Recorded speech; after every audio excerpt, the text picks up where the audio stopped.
السلام علیکم ورحمۃ اللہ وبرکاتہ۔ آئیے قادیانی مربیوں کے کچھ چور دروازوں کو بند کریں۔ میری ان 4 باتوں کو توجہ سے سنیے گا۔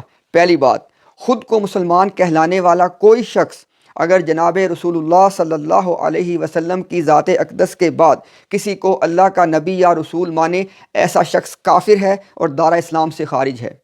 دوسری بات، کوئی شخص جو خود کو مسلمان کہلاتا ہے لیکن اس کے بعد وہ مرزا غلام قادیانی کو یا کسی شبلی کو یا کسی چشتی کو یا کسی اشرف علی کو اللہ کا نبی یا رسول مانتا ہے تو ایسا شخص بھی کافر ہے اور دارہ اسلام سے خارج ہے۔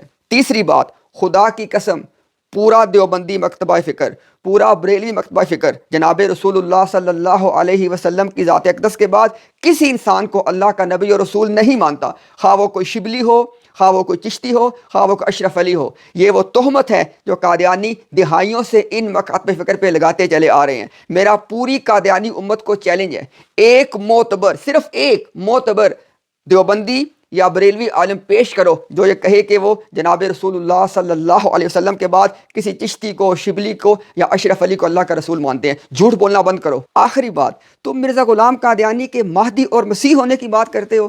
خدا کی قسم مرزا غلام قادیانی کو مسلمان ثابت نہیں کیا جا سکتا۔ میرا پوری قادیانیت کو چیلنج ہے۔ آپ لوگوں نے اردو میں ڈیبیٹ کرنی ہو، انشاءاللہ ہم حاضر ہیں۔ انگلش میں کرنی ہو، ہم حاضر ہیں۔ ہم ثابت کریں گے پوری دنیا کے سامنے کہ مرزا غلام قادیانی کو مسلمان ثابت نہیں کیا جا سکتا۔ مسلمانوں کے بارے میں جھوٹ بولنا بند کرو، اپنے جھوٹے نبی کا دفاع کرو اگر تم میں ہمت ہے۔